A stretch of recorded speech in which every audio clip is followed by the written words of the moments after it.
fato de tantos estarem aqui nesta noite é uma indicação de pelo menos algum grau de interesse no assunto a ser tratado.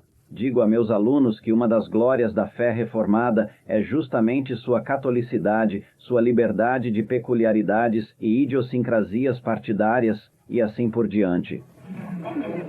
Nem todos concordam comigo.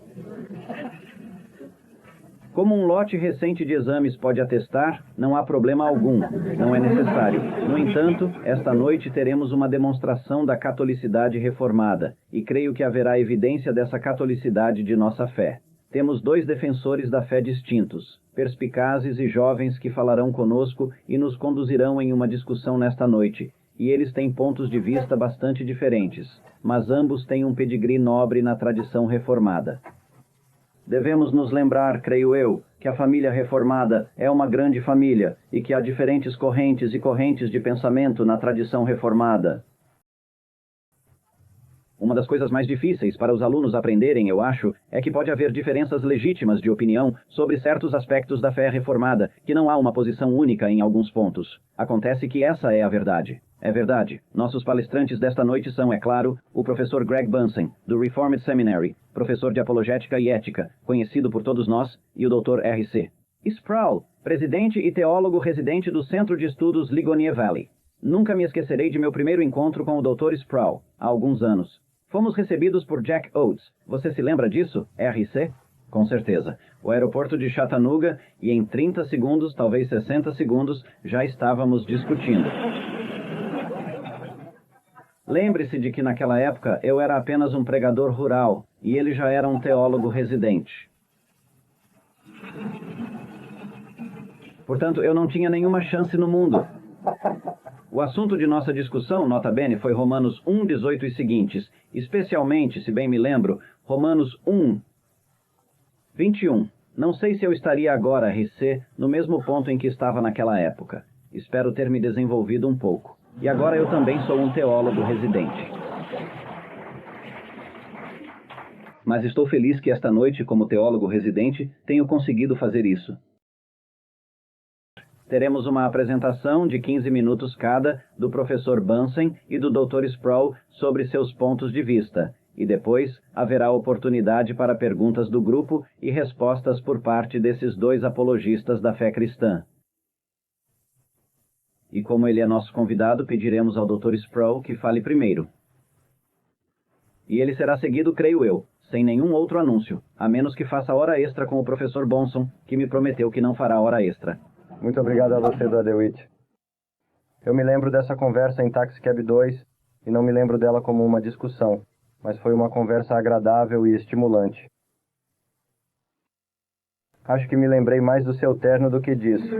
Eu disse à minha esposa que não me atrevia a usar uma gola alta nesse lugar. Na verdade, quando o Dr. DeWitt estava por perto. E amanhã terei um colete. Você está bem?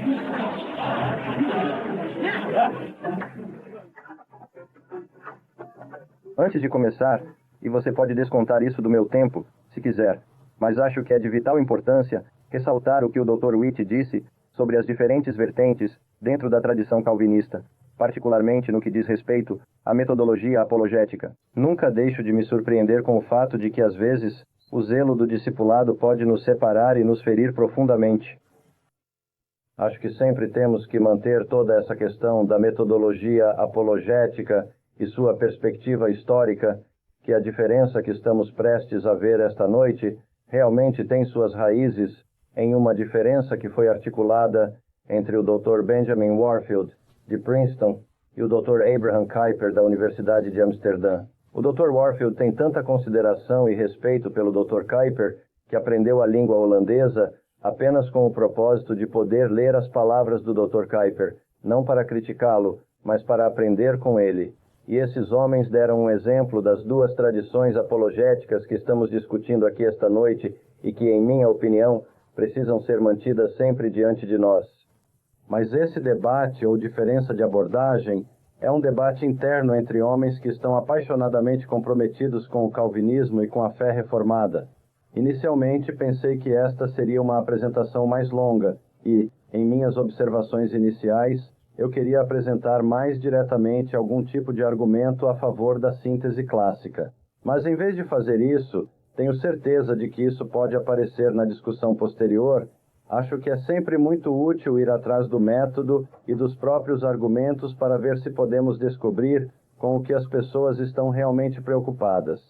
A título de exemplo, irei à Califórnia em algumas semanas para me reunir a portas fechadas com David Hubbard, Jack Rogers e Dan Fuller, porque Greg e eu estamos muito envolvidos neste momento em um projeto nacional, a questão da autoridade e da inerrância das Escrituras, que é uma divisão ainda mais séria no mundo evangélico, sobre a qual tenho certeza de que todos vocês estão bem cientes.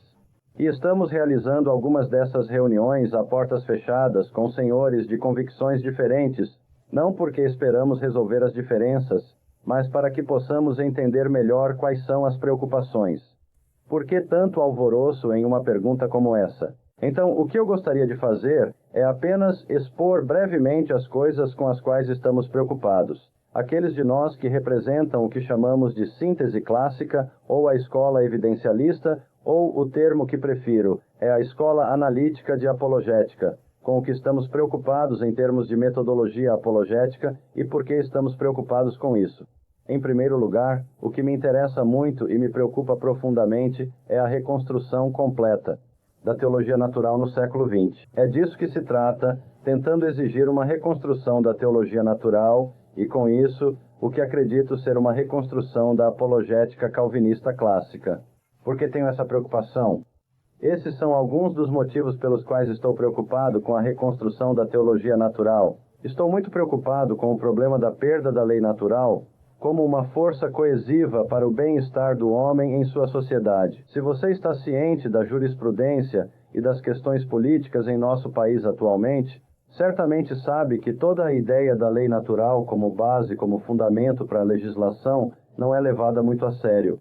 Nos tribunais superiores ou nas instituições acadêmicas de jurisprudência, acho que há uma correlação direta entre a perda do conceito de lei natural na jurisprudência e a perda da teologia natural no âmbito da teologia e da metafísica. Agora podemos falar sobre as implicações disso mais tarde e sobre alguns de seus desenvolvimentos históricos. Mas acho que as ramificações práticas da perda de um sistema de lei natural neste país são extremamente destrutivas. Em segundo lugar, estou profundamente preocupado com a perda da credibilidade intelectual do cristianismo. Acredito que estamos vivendo na era mais anti-intelectual da história da civilização ocidental. Não é o mais anti-acadêmico, não é o mais anti-tecnológico, mas é anti-intelecto. Anti-intelectual no sentido de que perdemos a confiança na capacidade da mente de ser usada como uma ferramenta para testar e alcançar a verdade. Terceiro, estou profundamente preocupado com a perda da influência cristã na cultura geral de nossa sociedade. Isso, se eu puder falar em categorias calvinistas, é uma preocupação da graça comum, não tanto uma preocupação com o evangelismo ou com a conquista de almas, mas é uma preocupação com nossa responsabilidade pelo bem-estar geral da humanidade e também declarada negativamente como uma restrição do mal neste mundo. E acho que temos visto de forma muito evidente a perda da Igreja como uma influência poderosa na formação de nossa cultura. Em quarto lugar, estou preocupado com a perda do que eu chamaria de pureza do calvinismo clássico e histórico no que diz respeito à relação entre fé e razão, e com a intrusão do que considero ser uma metodologia neo-ortodoxa no calvinismo. Quinto, e isso talvez seja o quinto e o sexto, são provavelmente minhas duas maiores preocupações com toda essa questão de metodologia. O número 5 é a preocupação do problema da intimidação dos cristãos em nossa cultura.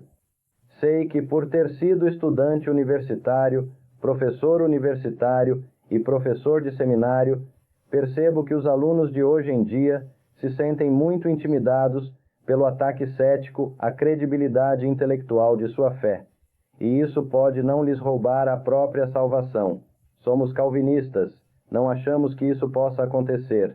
No entanto, isso os torna menos ativos, menos agressivos, menos ousados no confronto que são chamados a ter com o mundo, porque sentem que as ferramentas da inteligência, do intelecto e da percepção dos sentidos foram negociadas e concedidas como sendo a província do pagão. E por fim, estou profundamente preocupado com uma metodologia que pode nos levar a um gueto cristão, onde uma comunidade cristã é deixada para conversar consigo mesma. Vivemos em uma sociedade secular que nos atribui uma reserva na qual podemos viver em paz, desde que entendamos que a religião e a teologia são uma questão de fé e estão divorciadas e separadas das questões da ciência, da racionalidade e de todo o campo da investigação empírica. Temos permissão para ter a província da fé. Seríamos bons meninos e meninas, ficaríamos na reserva e cuidaríamos de nossos próprios assuntos. Eles nos deixarão em paz. E dessa forma, podemos nos tornar cada vez menos uma força motriz na mudança e na formação deste mundo. Tenho muito medo de uma apologética que nos levaria ao isolacionismo, em vez de um confronto direto com o mundo em seus próprios termos. Agora, ainda tenho 3 ou 4 minutos aqui. Quero fazer um breve esboço no quadro, se eu puder fazer isso rapidamente, da maneira como entendo o processo pelo qual o próprio João Calvino entendia a relação entre revelação, razão, apologética, etc. Começamos, em primeiro lugar, com uma afirmação da revelação geral, como Calvino afirma claramente. Não creio que haja qualquer controvérsia sobre isso entre os calvinistas. Essa revelação geral é objetiva. Ele existe à parte de nós. Isso faz parte da revelação de Deus. Essa revelação geral, nos termos de Calvino, é da verdade verdadeira. E esse é um ponto crucial, e é um ponto que, no intercâmbio que tivemos esta tarde, Greg, não tive a chance de responder a um comentário que você fez, mas vamos abordar isso mais tarde esta noite, espero. E isso é que essa revelação geral pode ser definida sob 2 subtítulos diferentes, um dos quais chamamos de imediato e o outro de imediato. A apologética católica romana clássica, é claro, rejeita a noção de revelação geral imediata como sendo herética, subjetivismo místico, e endossou a visão de Tomás de Aquino sobre a revelação geral imediata. A revelação geral imediata significa simplesmente que nosso conhecimento de Deus, que essa revelação geral vem, nos dá um meio pelo qual podemos conhecer o Deus que está por trás dessa revelação geral. A revelação imediata seria um conhecimento a priori de Deus, um conhecimento de Deus que é plantado basicamente no coração da alma e na mente do homem.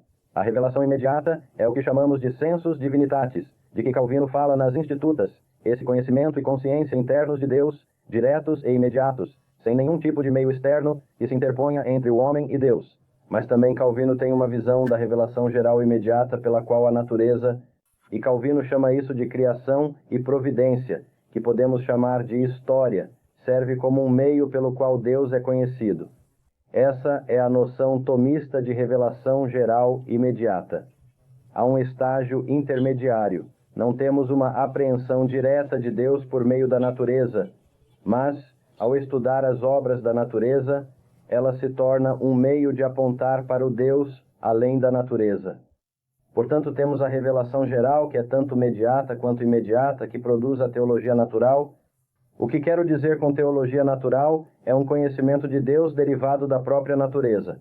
Um conhecimento de Deus que é derivado da natureza. Agora, o ponto que quero destacar e enfatizar, sobre o qual falei no táxi, é que esse conhecimento da revelação geral, você consegue passar. Romanos 1 nos diz simplesmente que há uma revelação geral, objetiva e disponível, que qualquer pessoa que queira ver pode ler. Mas nós andamos com os olhos fechados e por isso ela nunca passa. Não, ele é percebido pelo homem, é compreendido pelo homem, e o pecado do homem pelo qual ele é considerado indesculpável não é o fato de ele não conseguir obter esse conhecimento, mas o pecado pelo qual ele é julgado universalmente em Romanos 1 é o fato de ele conhecer Deus. Conhecendo Deus, ele não o honra como Deus nem lhe é grato. Portanto, a Bíblia nos diz que o homem de fato conhece Deus por meio das coisas que são feitas. Os meios para a mediana da criação. Você está bem. Essa teologia natural para Calvino está lá. No entanto, Calvino diz que o conhecimento, essa teologia natural, é sempre confrontada imediatamente com o problema do efeito noético do pecado. Todos vocês sabem o que é isso?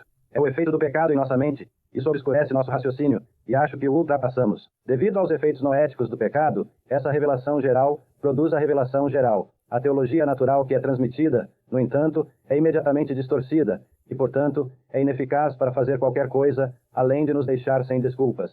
É apenas Conhecimento suficiente para nos mandar para o inferno. Não é conhecimento suficiente para nos mandar para o céu.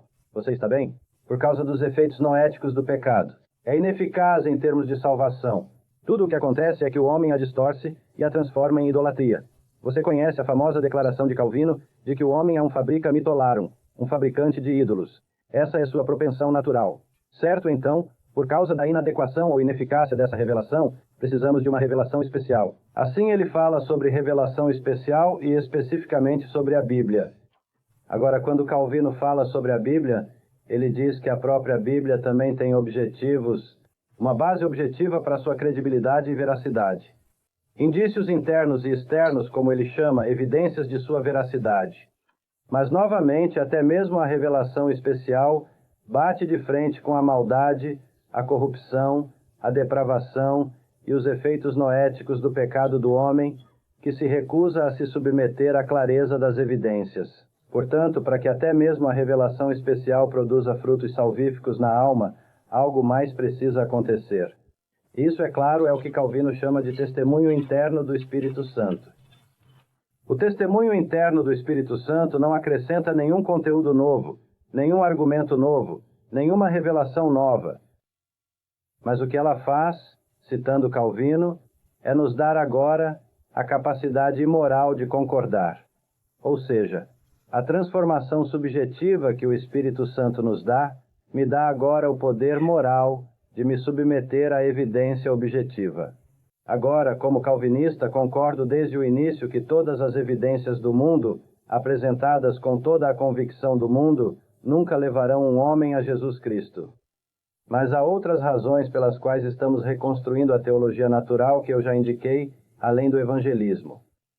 E uma que o próprio Calvino menciona, que a evidência está lá, e é poderosa o suficiente para citar nosso santo padroeiro, para calar a boca dos obstinados que caluniam Cristo com seus ataques, de que não há base objetiva para a esperança e a fé que estão dentro de nós. Os evidencialistas estão trabalhando na situação de chamar a atenção para a base objetiva da resposta subjetiva à fé que temos e que é evocada em nosso coração pelo Espírito Santo. É disso que se trata. Essas são as nossas preocupações. Falaremos mais sobre isso depois que o Dr. Bonson tiver a oportunidade de fazer sua apresentação. Aqui você tem. Não apenas temos muitos pontos de vista em comum, mas também temos um pouco de discórdia. E também a raiva. Quero começar apenas com uma breve observação pessoal para reforçar o que já foi dito 2 vezes antes de dizer a você o quanto concordo com o fato de que somos todos calvinistas nessa aventura da apologética e que todos temos muitas preocupações em comum. Na verdade, embora eu tenha prometido não responder à primeira palestra, acho que deve ficar claro que RC está falando por mais do que simplesmente uma escola de apologética em muitos desses pontos, dos quais não mencionarei até o período de perguntas. Certamente temos muito em comum, e RC e eu tivemos uma viagem de avião muito agradável por cerca de 3 horas no outro inverno passado, na qual tivemos a chance de... Vamos direto ao ponto em relação a alguns desses assuntos e descobrimos que não estamos tão distantes quanto se poderia pensar inicialmente. Portanto, há muito em comum. No entanto, nesta noite, meu trabalho é tentar apresentar a vocês o que é um ponto de vista distinto na apologética, e tentarei fazer isso dentro do meu limite de tempo. Todos vocês conhecem meus pecados predominantes nessa área. Vou dizer 2 coisas que a apologética não é. Vou lhe dar alguns versículos das Escrituras e, em seguida, quero lhe dizer o que considero a situação apologética. Em segundo lugar, os requisitos do apologista e, por fim, o procedimento para defender a fé. Isso é muito para 15 minutos.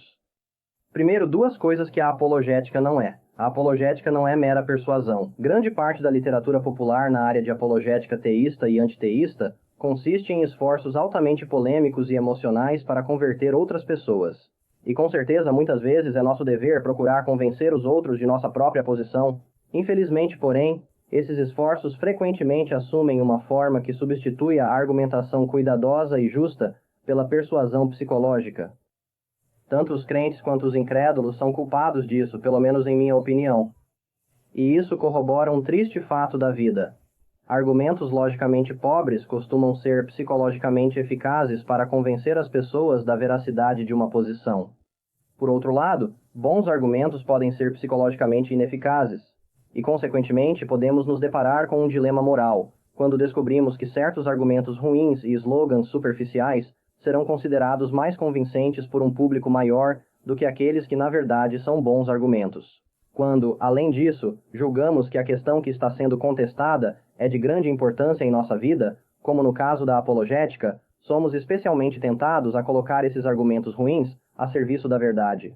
Os apologistas cristãos devem ser a única pessoa na Terra que resistirá a essa tentação. Pois só desonramos a verdade e, por fim, desonramos o Senhor da verdade, quando usamos formas fraudulentas e suspeitas de argumentação para promover a verdade. Portanto, o primeiro lugar da apologética não é a mera persuasão. Podemos persuadir muitas pessoas a se tornarem cristãs com base em argumentos muito ruins. Mas nossa tarefa como apologistas é encontrar bons argumentos, aqueles que não serão descobertos posteriormente como fraudulentos, quando alguém com maior talento intelectual vier investigar. Em segundo lugar, a apologética não lida apenas com probabilidades. Esse será um ponto importante. A apologética não é apenas persuasão. Em segundo lugar, a apologética não está apenas lidando com probabilidades. Devemos ter uma defesa fundamentada da convicção, da esperança que há em nós, de acordo com 1 Pedro 3, e baseando nosso pensamento na palavra apostólica, podemos, de acordo com Atos 2, versículo 36, saber com certeza, a palavra grega, saber sem qualquer dúvida que Deus fez de Jesus tanto Senhor quanto Cristo. De fato, o Evangelho chega até nós para que possamos, entre outras coisas, conhecer a certeza de nosso ensino cristão. Lucas 1:4. O Evangelho não vem apenas em palavras, mas também em poder, no Espírito Santo e na plena certeza. 1 Tessalonicenses 1:5. E a palavra plena segurança, pleioforia no grego, significa plena convicção, segurança, certeza, fé perfeita, não prejudicada por nenhuma dúvida. A Bíblia fala de nossa plena certeza de entendimento em Colossenses 2:2 e de nossa plena certeza de esperança em Hebreus 6:11. Abraão é chamado de pai dos fiéis, e com relação à fé, Paulo diz que ele não era fraco na fé, mas tinha plena certeza com relação à palavra de Deus. Romanos 4, versículos 19 e 21.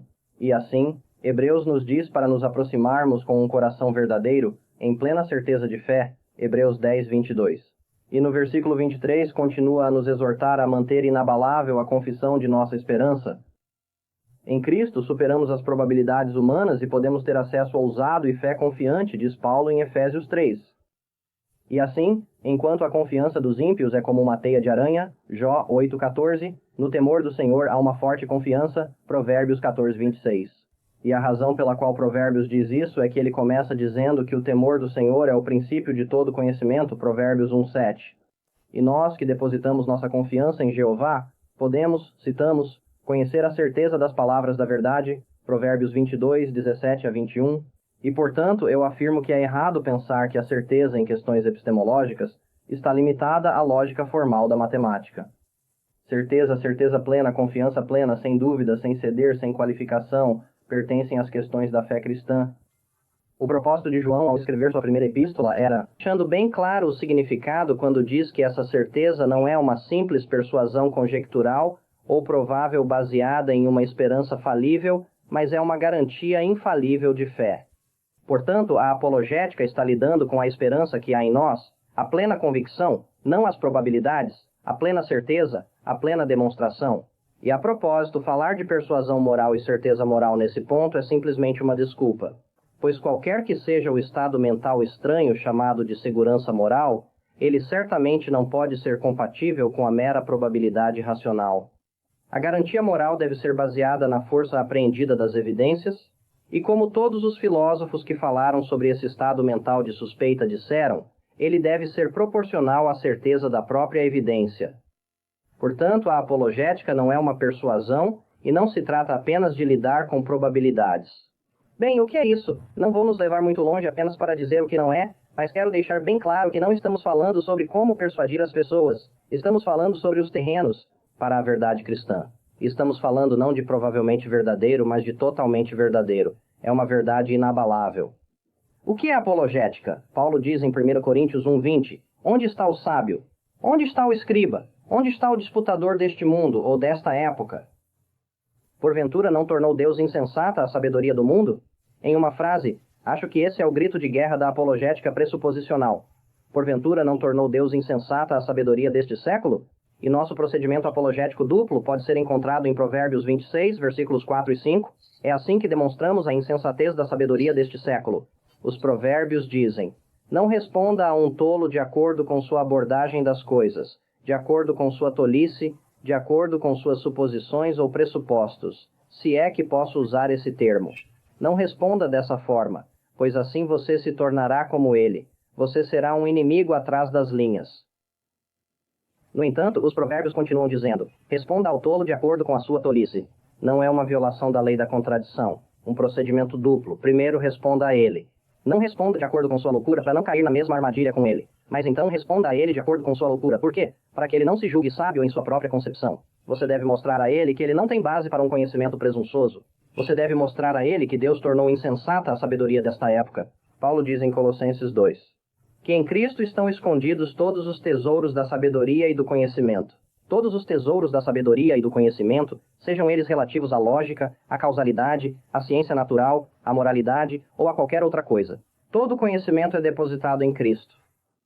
E assim, Paulo prossegue dizendo: uma vez que todos os tesouros da sabedoria e do conhecimento estão em Cristo, cuide para que ninguém roube você por meio de quê? Filosofia vã e engano vazio. E como ele descreve a filosofia vaidosa? Aquilo que está de acordo com as tradições dos homens, de acordo com os princípios elementares do aprendizado mundano, em vez de estar de acordo com Cristo. O pressuposicionalista diz: não responda a um tolo de acordo com seus princípios elementares de aprendizado, porque você se tornará como ele. Em vez disso, responda a ele de acordo com seus próprios pressupostos, aqueles que estão de acordo com Cristo. E então você poderá concluir com Paulo: Deus não tornou insensata a sabedoria deste mundo? A natureza da situação apologética pode ser resumida da seguinte forma: a controvérsia entre o crente e o descrente é, em princípio, uma antítese entre dois sistemas completos de pensamento que envolvem compromissos e suposições fundamentais. Em segundo lugar, até mesmo as leis do pensamento e as leis da metodologia, juntamente com as evidências factuais, serão aceitas e avaliadas à luz dessas pressuposições que as regem. Em terceiro lugar, todas as cadeias de argumentação, especialmente sobre questões de importância pessoal fundamental, remontam e dependem de pontos de partida que são tomados como próprios. Portanto, a circularidade no debate será inevitável, mas isso não quer dizer que todos os círculos sejam inteligíveis ou válidos. Em quarto lugar, nesse caso, os apelos à lógica e o fato e os apelos à personalidade podem ser necessários na apologética, mas nunca são apologeticamente adequados.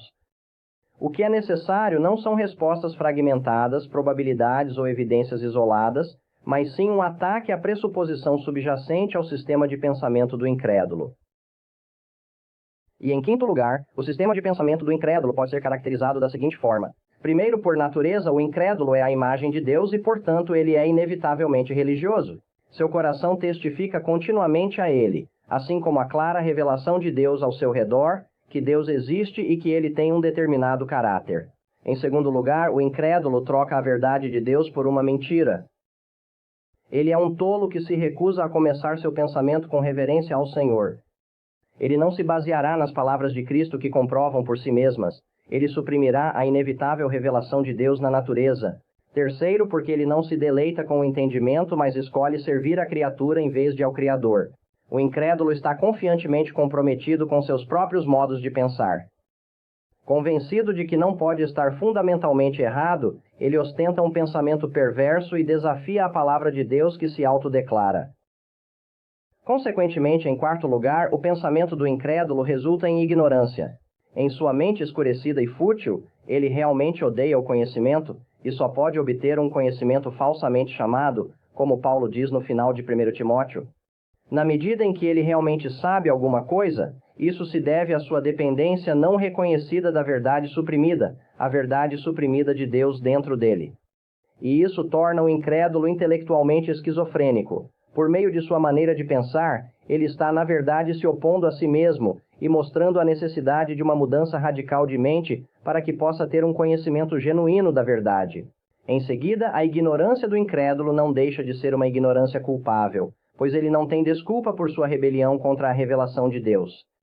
Portanto, ele está, como diz Paulo, sem uma tradução apologética e literal do grego, sem uma apologética para seus pensamentos. E por fim, a descrença do incrédulo não se origina da falta de evidências factuais, mas de sua recusa em se submeter à palavra autorizada de Deus desde o início de seu pensamento. Agora, eu digo que essa é a natureza da situação na qual somos lançados como apologistas. Essa é a natureza do mundo, de Deus, da revelação e do incrédulo. Quais são os requisitos para nós como apologistas agora? Bem, eu diria que, antes de tudo, o apologista deve ter uma atitude adequada. Ele não pode ser arrogante ou briguento. Ele deve, com humildade e respeito, expor seus argumentos de forma gentil e pacífica. Em segundo lugar, o apologista deve ter um ponto de partida adequado. Ele deve tomar a palavra de Deus como seu pressuposto de autoevidenciação, pensando nos pensamentos de Deus depois dele, em vez de tentar ser neutro em seu debate e vendo a palavra de Deus como mais segura do que sua experiência pessoal dos fatos. Em terceiro lugar, o apologista deve ter um método adequado, trabalhando com as pressuposições não reconhecidas do incrédulo. E estando firmemente alicerçado em suas próprias pressuposições, o apologista deve ter como objetivo derrubar toda a imaginação elevada que se exalta contra o conhecimento de Deus, buscando levar todo o pensamento, tanto o seu próprio quanto o de seu oponente, a propósito, todo o pensamento cativo à obediência de Cristo. Em quarto lugar, o apologista deve ter o objetivo adequado, assegurando a rendição incondicional do incrédulo sem comprometer a fidelidade do apologista à palavra. A palavra da cruz deve ser usada para expor a total pseudo-sabedoria do mundo, essa tolice destrutiva, e Cristo deve ser separado como Senhor no coração de cada um, como diz Pedro em 1 Pedro 3, não reconhecendo assim nenhuma autoridade superior à palavra de Deus e recusando-se a suspender o compromisso intelectual com a verdade dessa palavra. Bem, essa é a natureza da situação. Esses são os requisitos para o apologista. Como ele faz seu trabalho? Por fim, o procedimento para defender a fé. 5 pontos. Primeiro, percebendo que o incrédulo está retendo a verdade em injustiça, o apologista deve rejeitar as pressuposições tolas implícitas nas perguntas críticas e, em vez disso, deve tentar educar seu oponente. E isso envolverá a apresentação dos fatos, em segundo lugar, dentro do contexto da filosofia bíblica dos fatos. Observe que apresentamos os fatos, somos evidencialistas, mas os apresentamos dentro de uma estrutura pressuposicional em que eles fazem sentido. E essa estrutura é que Deus é o determinante soberano de toda possibilidade e impossibilidade. A recepção e a compreensão adequadas dos fatos exigirão a submissão ao senhorio de Cristo. Os fatos serão significativos para o incrédulo somente se ele tiver uma mudança de pressuposto mental das trevas para a luz. E as Escrituras têm autoridade para declarar o que aconteceu na história e para interpretar o que aconteceu. Não apenas para declarar que Jesus ressuscitou dos mortos, mas que ele o fez para garantir nossa justificação. Em terceiro lugar, as pressuposições defendidas pelos incrédulos devem ser atacadas com veemência, perguntando se o conhecimento é mesmo possível com base nessas pressuposições defendidas. Para mostrar que Deus tornou insensata a sabedoria do mundo, o crente pode se colocar na posição do incrédulo e responder a ele de acordo com sua insensatez, para que ele não seja sábio em seus próprios conceitos, ou seja, demonstrar o resultado do pensamento incrédulo com suas suposições. A alegação do incrédulo deve ser reduzida à impotência e à impossibilidade pelo que chamo de crítica interna de seu sistema. Ou seja, devemos demonstrar a ignorância da incredulidade, argumentando a partir da impossibilidade de qualquer coisa contrária ao cristianismo. Plena certeza da fé. Em quarto lugar, o apologista deve apelar para o incrédulo como a imagem de Deus que tem a revelação clara e inescapável de Deus para ele, dando-lhe assim um conhecimento erradicável de seu Criador.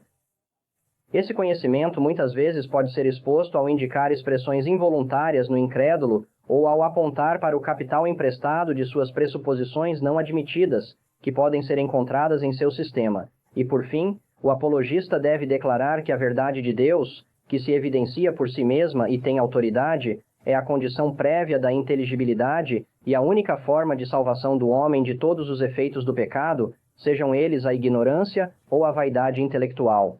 Para que o apologista não se torne como o incrédulo, ele não deve responder a ele de acordo com sua loucura, mas de acordo com a palavra de Deus. O incrédulo pode ser convidado a se colocar na posição cristã para ver que ela fornece os fundamentos necessários para a experiência inteligível e o conhecimento factual, concluindo assim que somente ela é razoável de se manter e que é o próprio fundamento para provar qualquer coisa.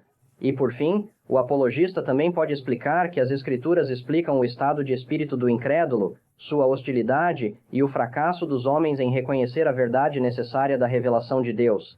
Além disso, as Escrituras oferecem a única saída para os efeitos dessa hostilidade e fracasso, sejam eles a futilidade intelectual ou a condenação eterna.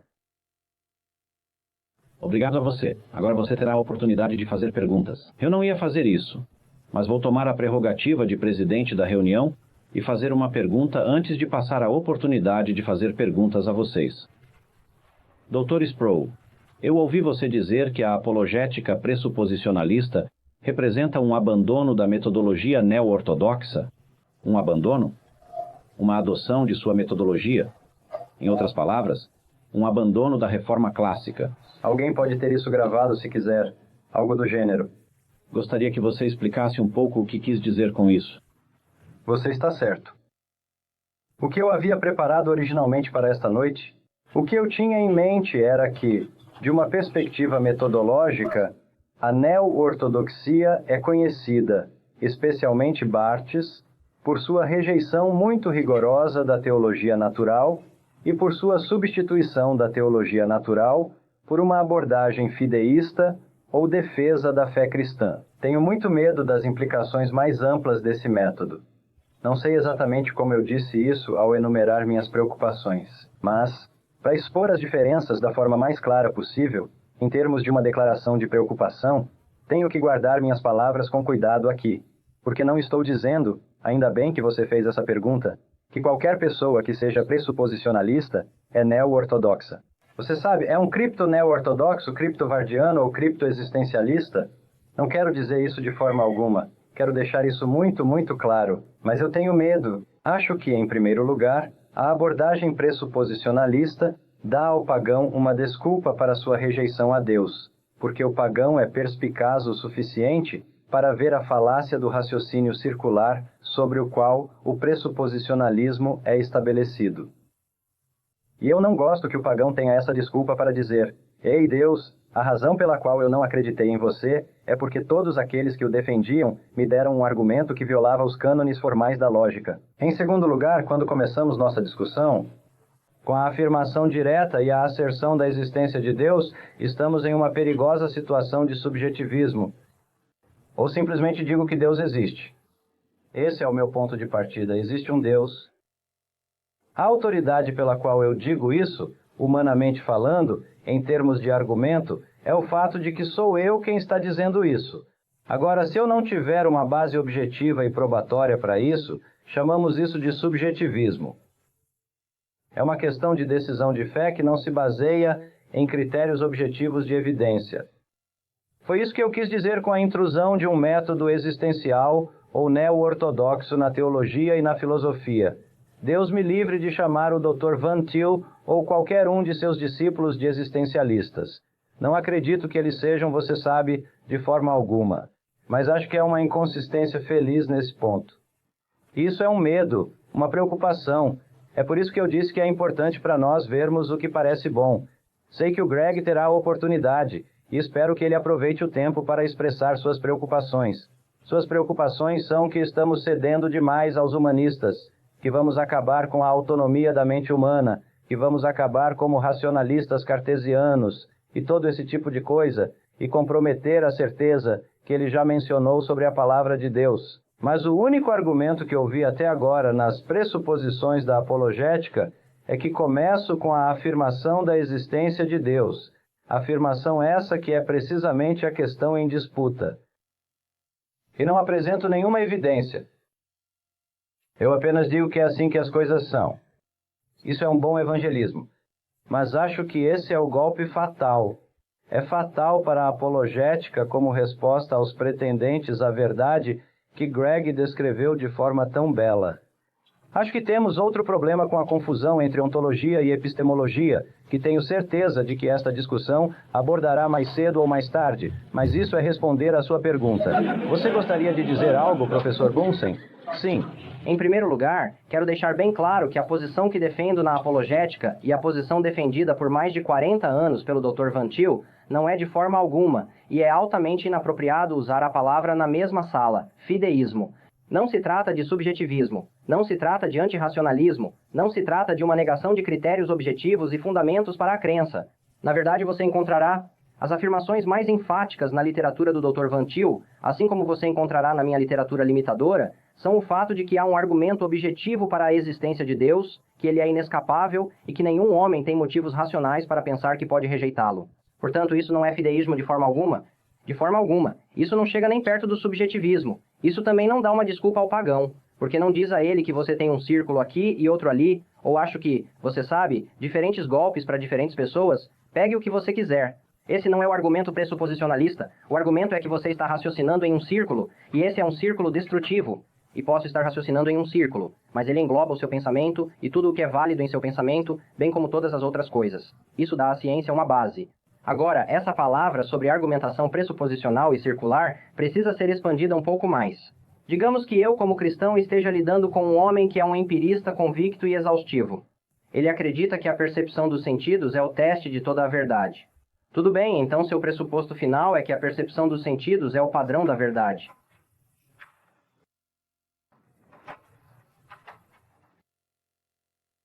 Agora, considere um homem que queira debater com um empirista nesse ponto.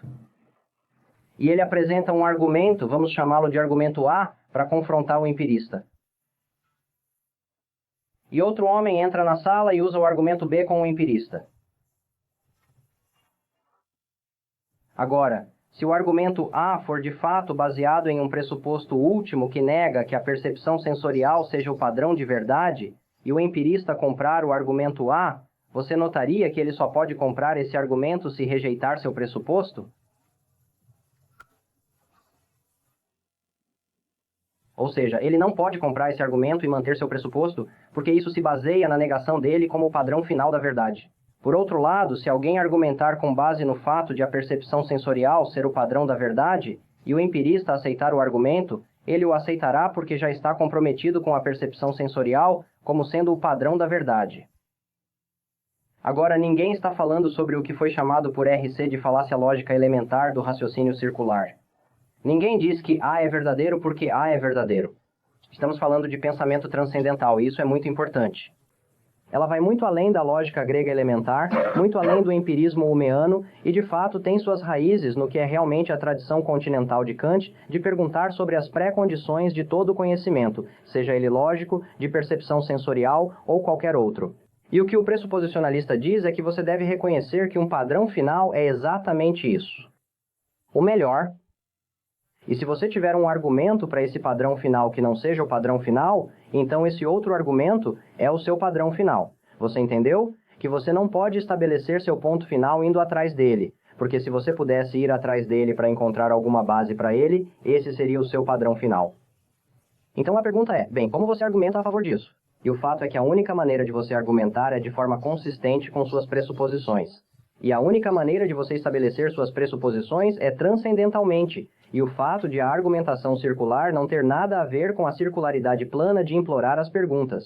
E por fim, a evidência do critério objetivo do pressuposicionalista é precisamente a revelação de Deus que é transmitida. Concordo com o RC, ele chega a todos os homens.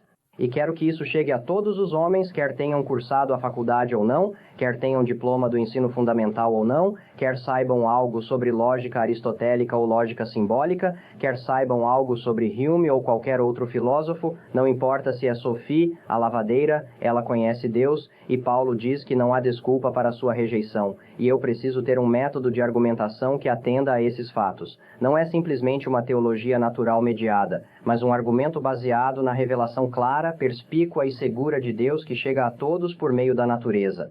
Você poderia repetir essa última frase? Não ouvi se você disse imediato ou imediato, Greg. O conhecimento que todos os homens têm é imediato, e não mediar. Nesse ponto, eles discordam de Calvino. Não vou debater a exegese histórica de Calvino, na verdade. Não creio que eu discorde de Calvino, mas essa é realmente uma questão para o Departamento de História da Igreja. Eu não abandonaria isso para eles. Acho que vocês dois estão errados sobre Calvin, mas... Greg Presnell. Levante-se quando você fizer suas perguntas e diga-nos seu nome. Meu nome é Greg Presnell, RC. Você se lembra de que, quando estive em Atlanta, fiz uma pergunta que talvez não esteja bem dentro dessa linha de argumentação, mas que tem a ver com a lógica imediata e imediata. Qual é o seu padrão para tomar uma decisão, pensando nos pensamentos de Deus depois? E faço a você a seguinte pergunta: se Satanás viesse e tentasse Eva e dissesse, Deus disse a você? E ela olhou para a árvore e, em vez de dizer, sim, eu aceito, ela disse, não, estou engordando. É melhor eu não aceitar. Eu lhe fiz essa pergunta e você disse que iria refletir sobre ela. Gostaria de fazer a mesma pergunta que o Sr. Bloom, e farei essa pergunta a ele quando voltar, porque acho que ela trata da questão de qual padrão ela deveria ter respondido. Agora, eu cometi um erro quando disse, no que diz respeito à minha comunicação com você, que ela deveria simplesmente fazer uma resposta. Tinha que ser a resposta dela, mas com base em que padrão essa resposta seria dada. Então, se ela tivesse dito, não, estou engordando, não vou tomar, ela teria pecado? Agora, eu sei, você sabe, é verdade, que não é assim que acontece, mas isso é apenas o ponto da discussão. Agora, gostaria de perguntar ao Sr. Bonds, isso é incrível? Bem, antes que ela comesse o fruto proibido e caísse, acho que ela tinha a figura mais fantástica do mundo e não estava nem um pouco preocupada em engordar. Você também? É isso mesmo, esse é o nome disso também, certo? Greg, não sei se entendi essa pergunta. Você sabe?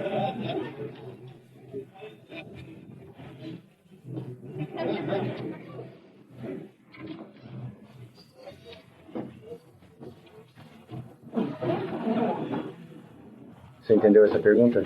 Sim. Você poderia me ajudar um pouco?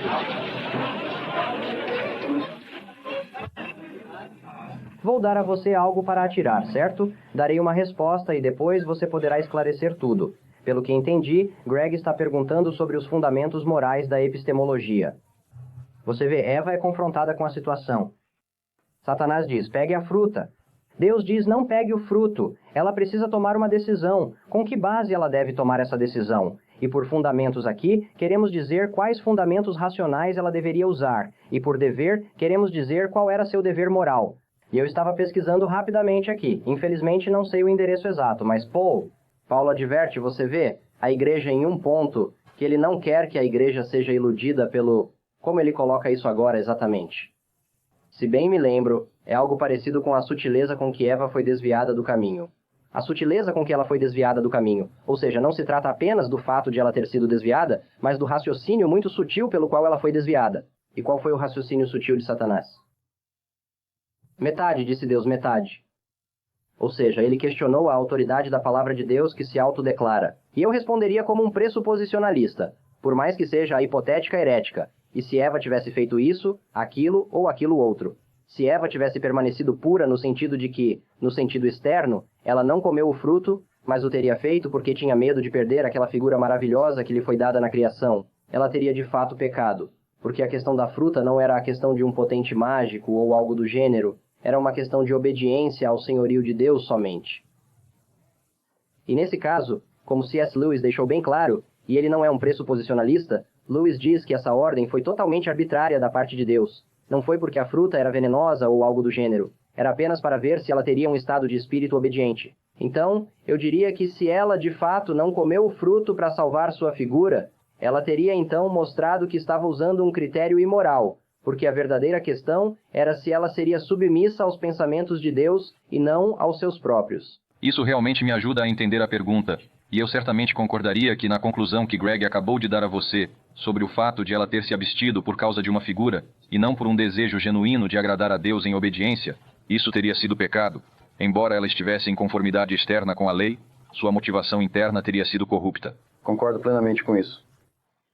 No entanto, gostaria de comentar um pouco sobre o contexto dessa situação específica. Em primeiro lugar, Eva teve uma comunicação direta e imediata com nosso Criador, o que não temos da mesma forma. Comunicação verbal face a face. Acho que a sutileza do que Satanás fez não foi perguntar. Ele não estava perguntando nada sobre como você sabe que foi Deus quem lhe disse para comer, que eles não podem comer dessa árvore. Se você se lembrar da citação completa, o que Satanás disse?